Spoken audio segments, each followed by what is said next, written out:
Hey, good morning, everybody. Sorry that we are late here today. You know, I like to be consistent, right? So just had a little technical glitch here that we had to work through, but we're here. We made it. So we're live. I'm excited about today's show, no doubt about that. I'm going to be joined this morning by Alvin Hope Johnson of Multifamily Monopoly out of Dallas, Texas. Some of you people know him, some of you might not.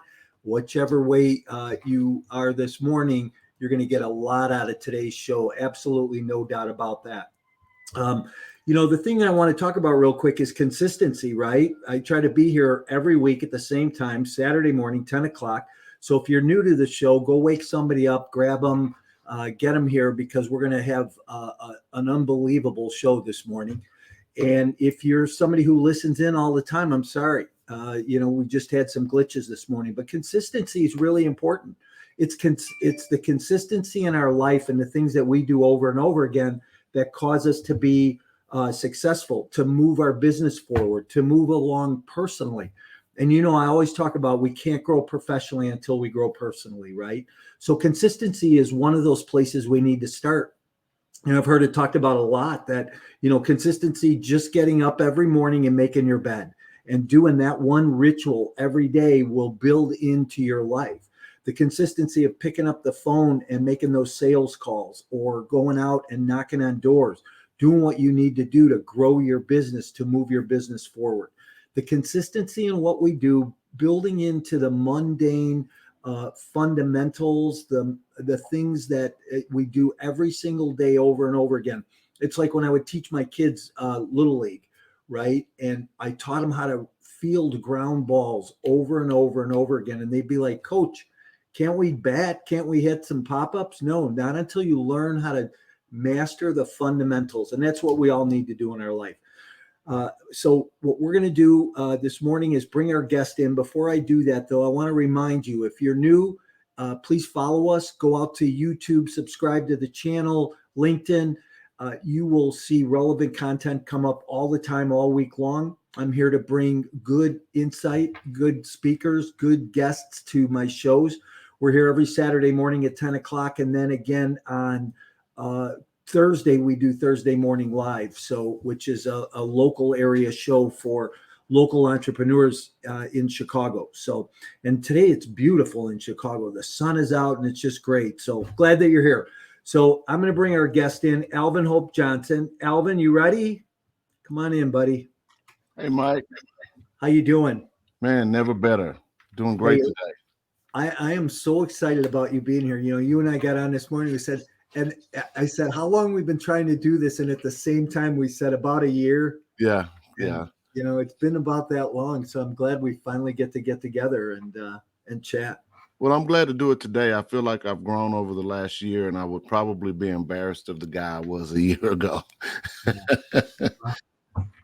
Listen, I have a lot of respect for you and what you do and, how you come across. I think you and I originally met on Clubhouse, if I'm not mistaken, and in one of those rooms and just kind of have communicated and talked. And you're always so kind and say you learn from me, but I just want you to know, man, I learn a lot from you.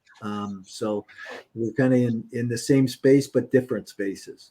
But well, hey, thanks. Yeah. Hey, here's one thing that I always want to ask my guests. So, yes.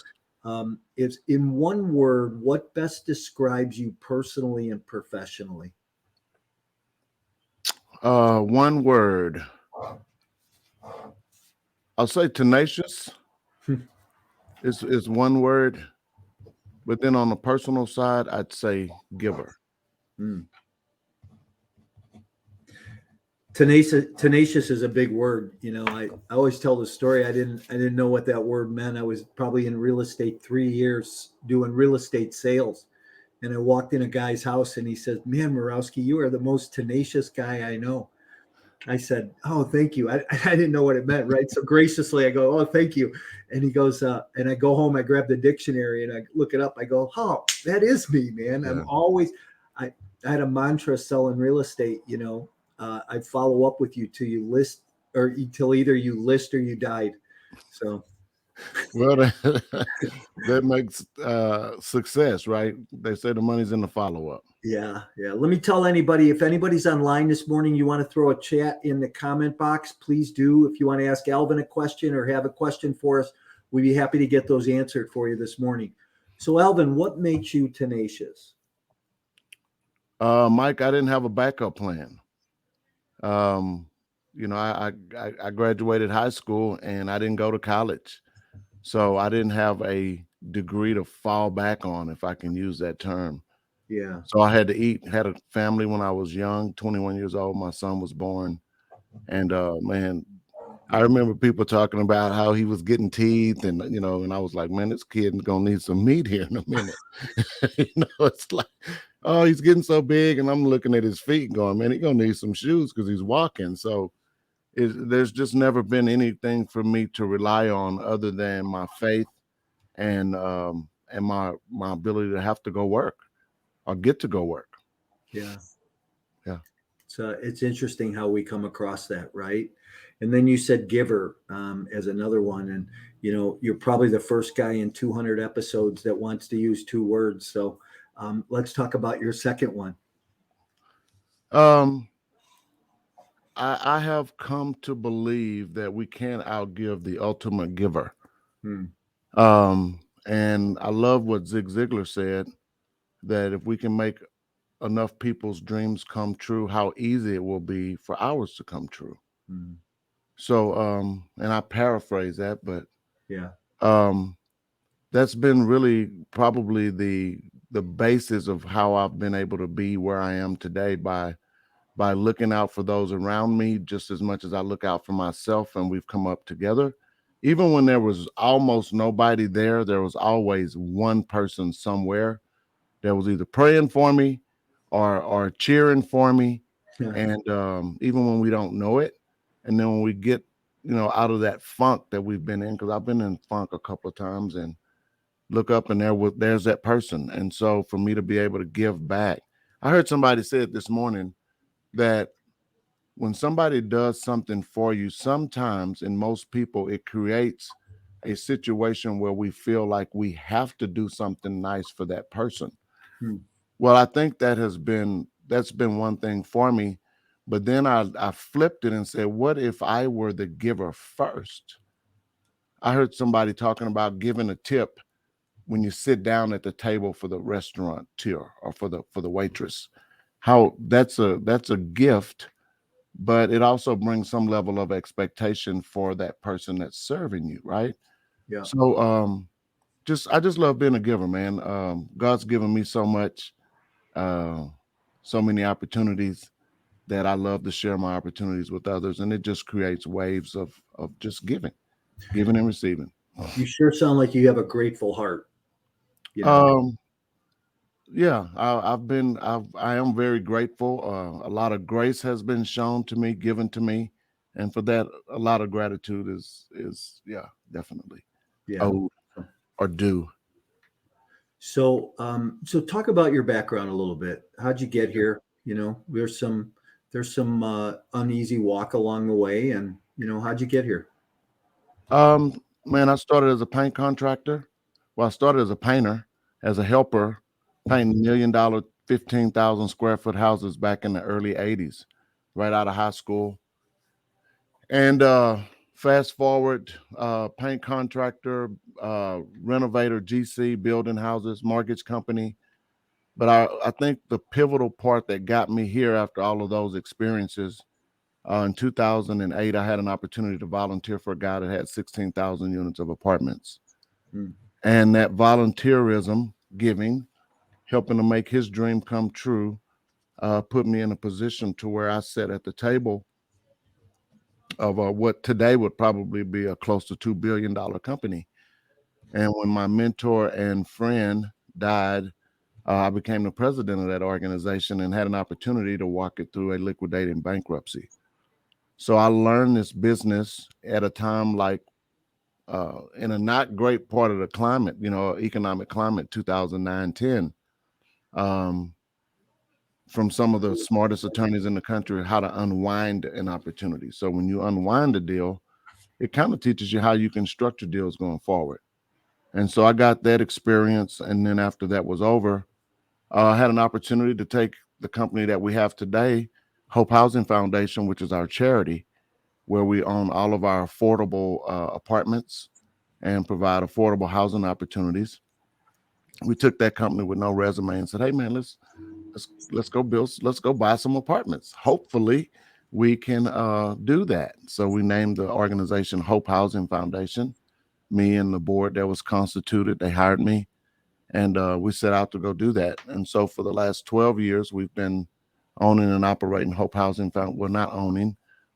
Hope Housing has been owning and operating a couple of thousand units of affordable apartments. Okay. And today the mission is to grow that to about 20,000 units within the next 5 years. Nice. So, yeah. So that's So our umbrella.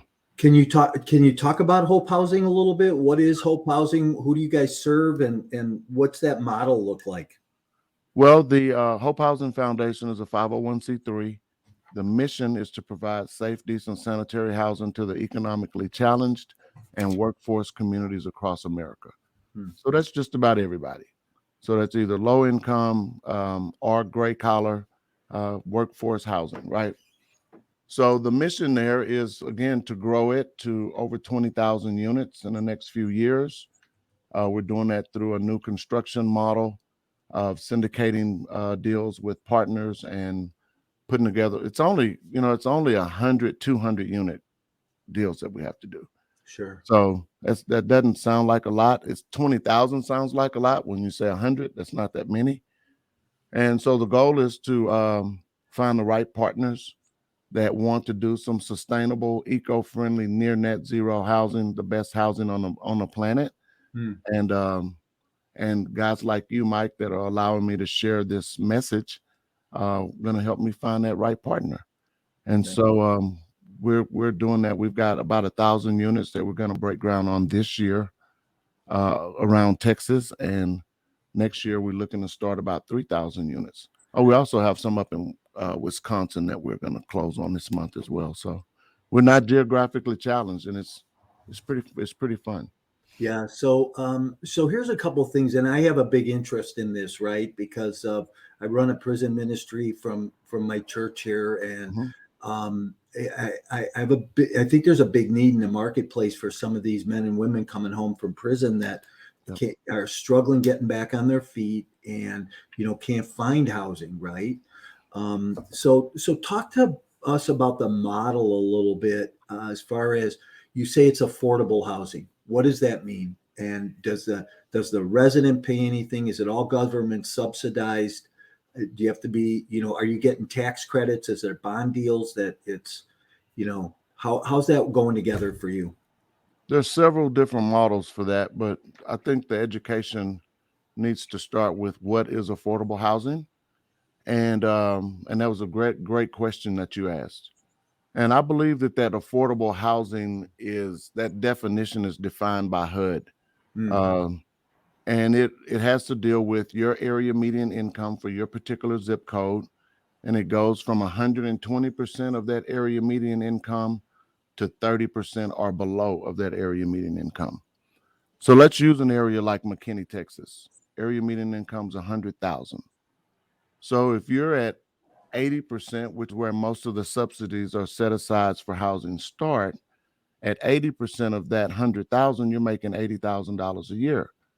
So at $79,999, you qualify for a set aside for affordable housing because you're below $80,000. That's affordable housing. Most people don't think that at $80,000 you qualify for that. But now get down to the $50,000 resident. Oh, and so let's go into the model of what that means for rent. Most people can pay 30%, or that definition of affordable housing is 30 to 35% of their monthly income for rent. So if you got $80,000 a year, I don't know, that's about 77. Let's see, I'll do the math real quick. Divided by 12, that's 66 a month times 30% of that. That is right at $2,000 a month. They can probably find some place to live pretty decent for $2,000 a month. Yeah, that wouldn't seem to me to be affordable housing. I mean, But that's the true definition of it. yeah. So when a lot of these community activists are coming out and opposing affordable housing in their communities, they're probably opposing themselves or their neighbor at $80,000. Yeah.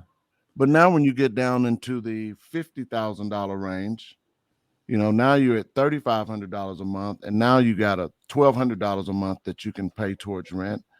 In a market where the area median income is $100,000, a $1,200 place to live becomes a little more difficult to find. Right. And then if you get down in the 30% income bracket, it is almost impossible for that place to find. Mm-hmm. So the way that those units get built most of the time are through 9% tax credits.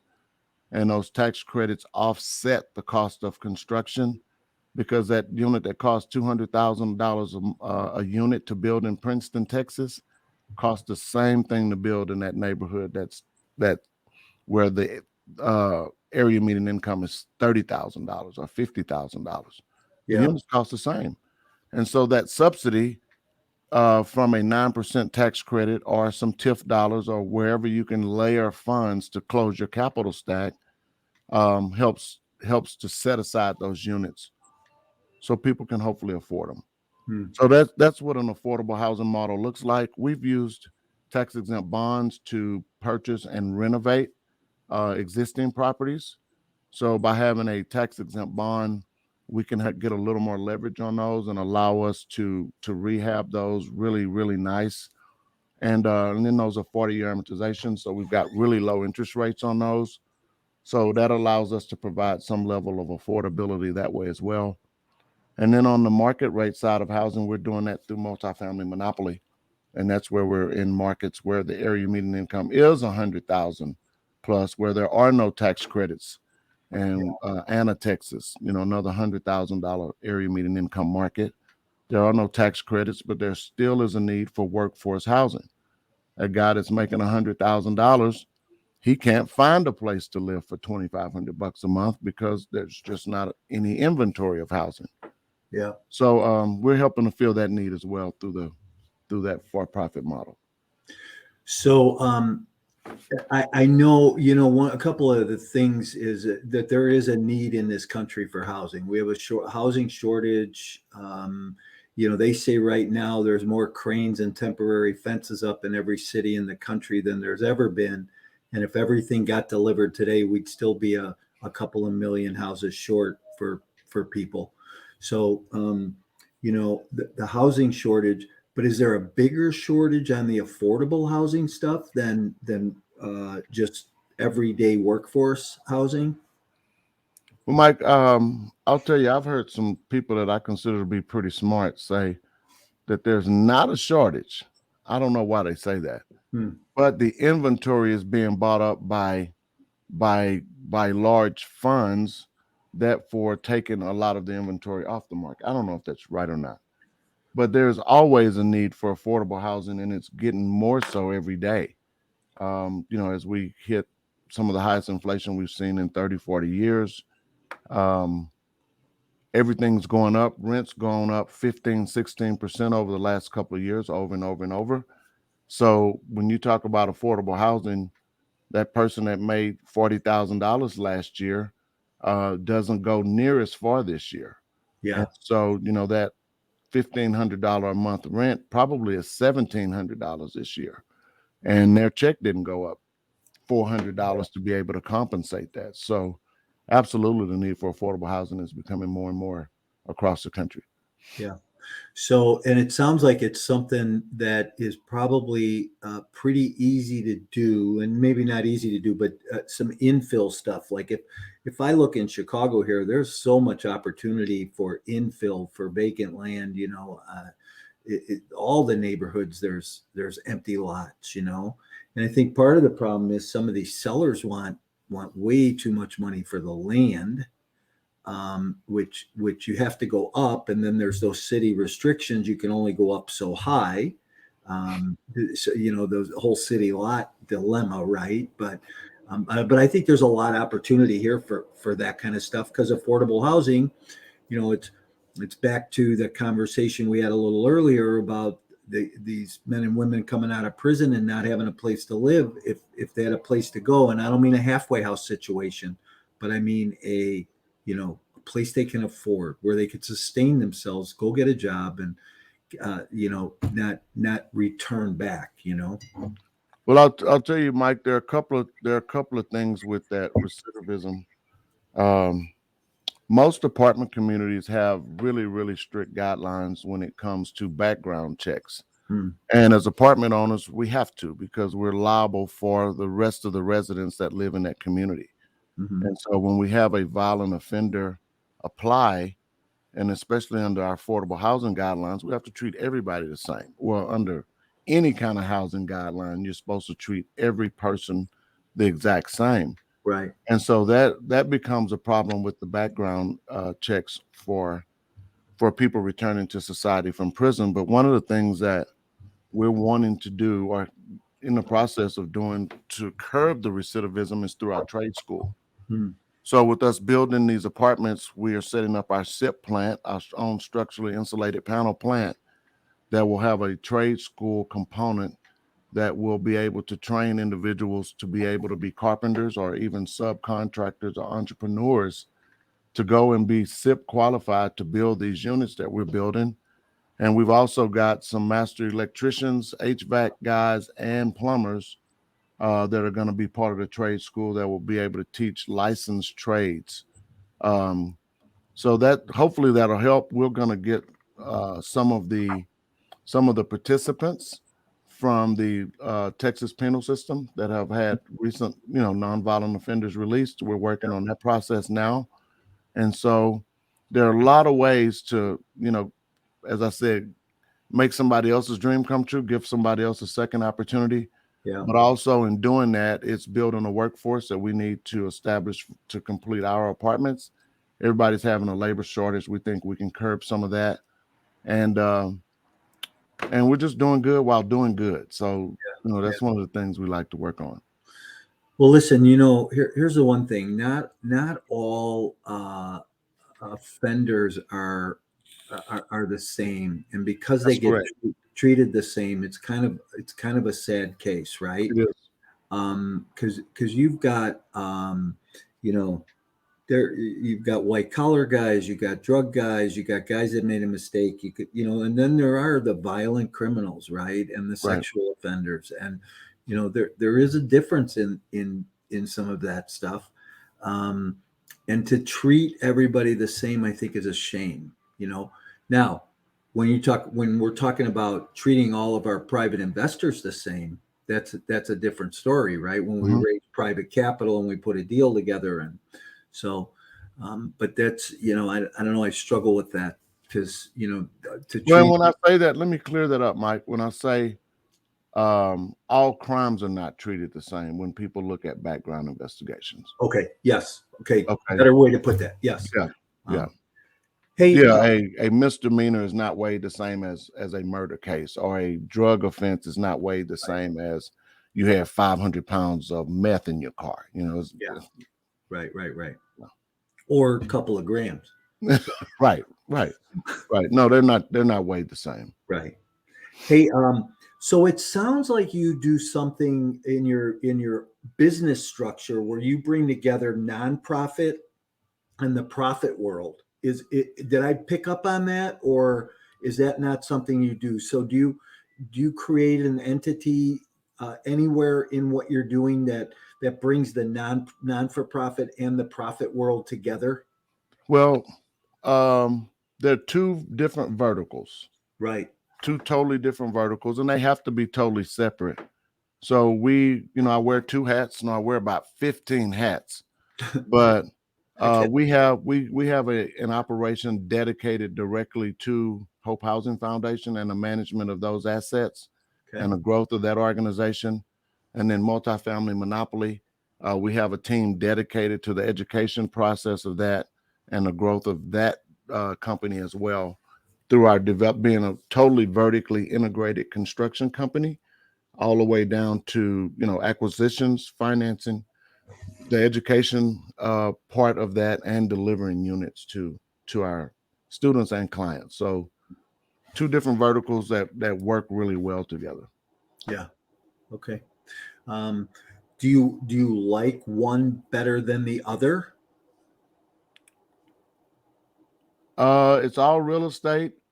For me, it is, we're bringing people together on two different playing fields that can sometimes merge. Mm-hmm. Do I like the education piece that we get to do through multifamily monopoly. Yeah. And at some point, that's where the two merge, because we do a lot of the educating for free. And so that educating that way is done as a charitable give back part. So I love that part, and I get to share, I won't say knowledge, but I'll say all of my years of experience Yeah. in the real estate space with others. So yeah, that part is back to the giver part. Yeah. Right. I was just going to say that's part of you being a giver, right? Right. So, hey, so I don't know if you met Nolan, a guy from Omaha who's building the factory doing modular housing. That might be a great match for you. I have not. I have Yeah. not. I should introduce you guys because what you're talking about, training these guys, putting them to work, he's going to be doing something similar, training guys, he's building a factory. It's a pretty large deal that they're doing, and they're going to build modular housing, sustainable modular housing, so a little different than what's already on the product or on the market today. So I'll connect you guys. I think That's it'll be great. yeah, good connection for both you guys. Yeah, we're modularizing our bathrooms in our units. And so as part of our SIP plant, we were either looking at a partner that can build our modular bathrooms so that we can set those bathrooms in place finished, or just make it a part of our plan as well. We're putting in 100,000 square foot plant here in the DFW area for the panels and trusses. So we're looking for a partner. So that'd be great, Mike. I look forward to that introduction. For sure. Hey, top two pieces of software technology that you like today that you use in your business, in your world, that help you, stay on track. Excel is probably the one that I use the most. Do all my models and everything in Excel. And then I think the one that I'm liking second is I don't even remember the name of the CRM that we got, but it's a CRM and customer retention something. That's what they tell me. And I'm learning to use that and my calendar so much that I think, Mike, that's part of the reason we didn't connect a year ago. I wasn't using my calendar as much as I am now. But and those are simple things. So I'm all over my iPhone, but the simplest tools that I use the most again are Excel and a calendar. Those two things help guide me and keep me within the bounds of where I think I need to be. Yeah. And I'm old school too, right? And you and I got a couple years, but I still keep notes, right?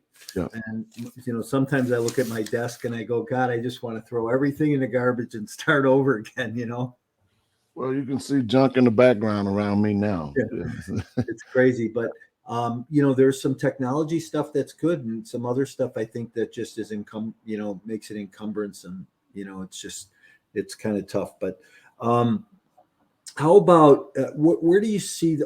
I know what I wanted to make a comment. You said that some of these groups are coming in and buying up a lot of product on the market. Blackstone just came to Chicago again and bought another couple thousand units. So, that's where your inventory is going. Yeah. So, and I don't know how they're getting some of this stuff, but I do know that the market is shifting and changing. And before I say anything about that, I want you to talk about that. What are you seeing in the market? What are you seeing as a shift and a change in the market? Where are we headed? Well, I haven't been in the multifamily space that long. So I started in 2008. But I can tell you in the lending space, I was in the mortgage business prior to this, and I see a lot of the same things happening that we saw in 2006, 7, and 8. I'm seeing stated loans coming back on the market. And when you start seeing that, and you can see where any and everybody can get into the lending space with no license, then that means there's a plethora of money, way too much money, and something's going to stop or change it. Now, what that is, Mike, I have no idea. We are all believing that there's a housing shortage. We're all believing that people are going to continue to rent and rents are going to continue to go up. So I'm very hopeful that I don't know whether to say I'm bullish on it or not, but we've put a lot of resources into knowing that if we can build today, that 5 years from now, hopefully we'll look like a hero because we've come out on the other side of whatever we're going to go through, and we'll have a pretty substantial portfolio of units that are sustainable, that are really efficient, that are low energy consumption, good for the planet, and not something that we put a lot of lipstick on. And these things will be here for a long time. How long does it take you as a builder to go from, hey, this is my thought and my idea for this piece of land, to come out of the ground? It's been about a year. Okay. Yeah. So you can move that quick. Well, in this particular property the one that I'm talking about, that's been a year, when we bought it, it was shovel ready. Okay. So we took it and we bought it with plans and everything. We took those plans and redid them to make them work for our efficient system. And so it's taken a year to do that. Yeah. And I think we put the land under contract last April. And as of February this year, we were putting in underground wet utilities. Wow. Yeah. So, that's always been the one thing for me about development stuff, is I always thought that, I like Class B workforce housing. I buy a business, I walk away from closing, I'm collecting a coupon right away. I don't have to wait 3 or 5 years for that to start coming back. Any, obviously everybody has different temperament on that. So, I see this market shifting somewhat. I think you're right. 2008 is when I started to implode and come off the rails. By 2008, I think we owned over 3,000 units, and with a heavy footprint in Dallas, and really saw the market change. I remember sitting at lunch in 2008 with my CFO, and the news was on, watching him carry boxes out of Lehman Brothers by the dozens. I remember that. I looked at across the table and I said, "We're screwed, aren't we?" He said, "Yeah, we're going to be in big trouble." And I don't know that I knew the magnitude of that comment at that moment, and I didn't know where we were going. But Lehman Brothers, AIG, Bears and Stern, Countrywide, who was that lender out of Florida that was scamming and went upside down, and it's crazy what happened to the world in that time frame. And I thought, man, this is just a recession, 17, 18 months, but here we go, 7 or 8 years, a 40% correction. How did you watch people mitigate that storm? Are you seeing that happen again, or what are you seeing? Well, my experience at that point was unwinding an organization in a bankruptcy. My founder had bought probably 7,000 or 8,000 units with some really bad financing tied to the 10-year treasury early in the early 2000s. And man, as that 10-year treasury changed in 2007 and 8, he began to have really big margin calls when there was no debt service, probably no debt service prior to that. And so you go from no debt service on some deals that are financed to having to make substantial debt service payments on a biannual basis where there's no cash. It was a bad deal. Yeah. And then I think it was Lehman Brothers that had both of those portfolios propped up to refinance, like August and September of 2008. And then when they went out, I think it was somewhere around October, you could see that particular ship, you could see the rudder start to come out of the water. And So navigating through that, we had a bankruptcy plan that we were able to work with some of the partners or lenders on from a debt perspective that could have allowed that organization to float and come back 10 times stronger. But because the founder was no longer there, there was no motivation to do that, and everybody just wanted out. So Yeah. It's crazy. And here we sit today. I didn't mitigate the storm very well. I came through it. You mitigated the storm. I talked to a guy probably over the last 2 weeks, and here's what he said to me. He goes, man, I got hit so bad in 2008. I haven't wanted to pick the baseball bat back up again. I've not wanted to go back out there and do any real estate stuff. He goes, I just can't bring myself to it. And so I think you got a couple of ends of the spectrum where people said, hey, screw it, I'm going to go make this happen, and I'm going to do really great and walk through it. And then you got the other end of the spectrum where people go, man, I can't do it again. I just lost everything. I lost my wherewithal and my ability to go. And I to go. feel sorry for that guy. Yeah, I do too. And that's kind of where I was going with that. Is I do feel bad for him, and um, life is about those stumbles and those struggles. I mean, you've had them, I've had them, we've all had them, and it's how we recover from them, and how we move beyond them. So, what do you think? What? So here, what drives you today? What really drives you beyond staying stuck? I ask myself that a lot, Mike, but I haven't seen my dreams come to fruition yet. Hmm. And I believe part of my dreams are part of my purpose for this season of my life. And so since I haven't seen them, and I haven't seen them, but I've seen them, Hmm. then it just pushes me to just continue. Yeah. Because my dreams they include so many other people other than me. And so which brings me to a topic of a book I picked up back in 2000 and probably 2013. John Maxwell, Put Your Dream to the Test. Hmm.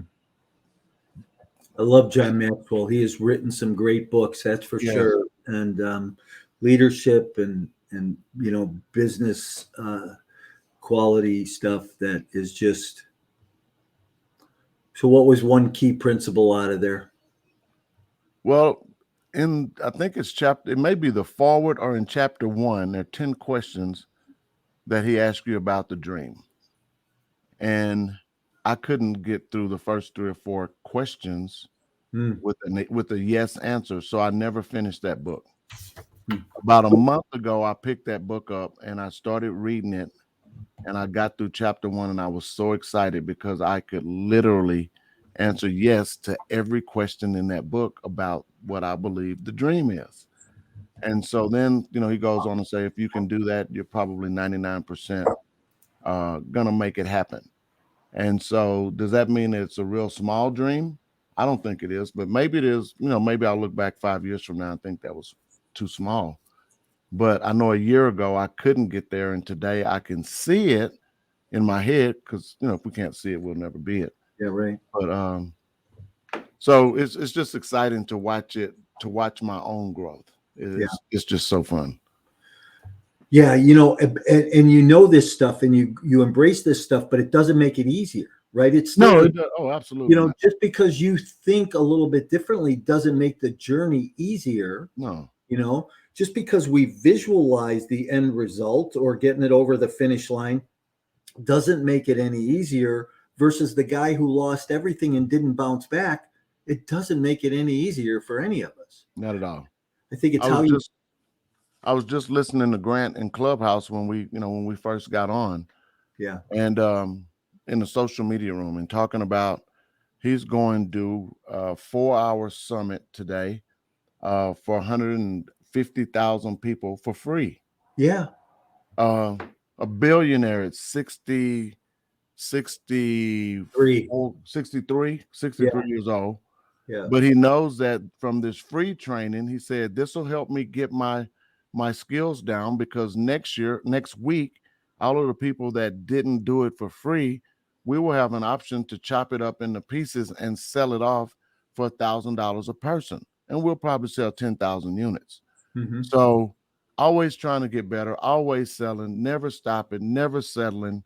And that's just a big motivator for me, because a lot of times guys get to 50 years old and they start looking towards retirement. And I'm like, what is So that?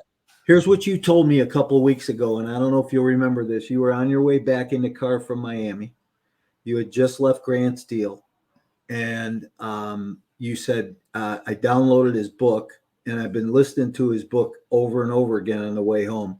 I said, well, Alvin's probably got something. Alvin's a little bit smarter than I am. So I went and downloaded his book, and I probably listened to it 3 or 4 times since we talked. And the thing about Grant is you either like him or you hate him, right? I don't think there's an in between. And he's got so much good stuff. And he, but he didn't get there overnight. Just like you and I. It took him 20 years to be where he's at. So he didn't start till he was 40, 43, right? Look at us. I mean, listen, I got another 40 years I got to go. So I got to get enough out of this package that, this hand of cards. So. Well, I know I'm a little bit 100, and I'm going to have a high quality of life. And what we do right now, I don't consider it work. So I can do this for a pretty long time. So I'm super excited. Yeah, it's all about relationships, right? It's all about building relationships, and I feel fortunate that you and I get to build this one. So, hey, let's chop it up a little bit. Best book you ever read? 21 Irrefutable Laws of Leadership. John Maxwell. John Maxwell. Yeah, great. Yeah. Great Christian author, great, motivator. Just seen him a number of times, and really great job. Second best book, The 10X Rule. Okay. Grant Cardone. All right. How about best tourist attraction?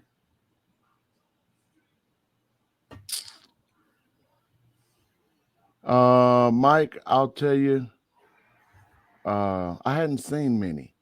I've been to Chicago. You guys have some there. I hadn't seen any. Man, I've had my head down for 30 years working. When everybody else was doing vacations, I was working. There's an honest answer. So ask me in 5 years. All right. Okay. There's an honest answer, though. I love that. So how about best restaurant? I'm a sushi guy. Okay. So anything sushi, a good one. I love it. Yeah. Good. Yeah. Good.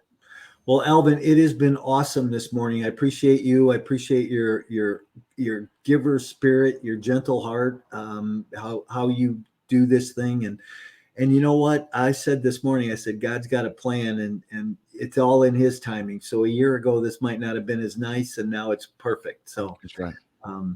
I appreciate you. My hat's off to you. And whatever I can do to be supportive or help you, I certainly will along the way. How do people get a hold of you? Thank you. I appreciate that. How do people get a hold of you? Alvin at multifamilymonopoly.com is my email, or Alvin Hope Johnson on all my socials.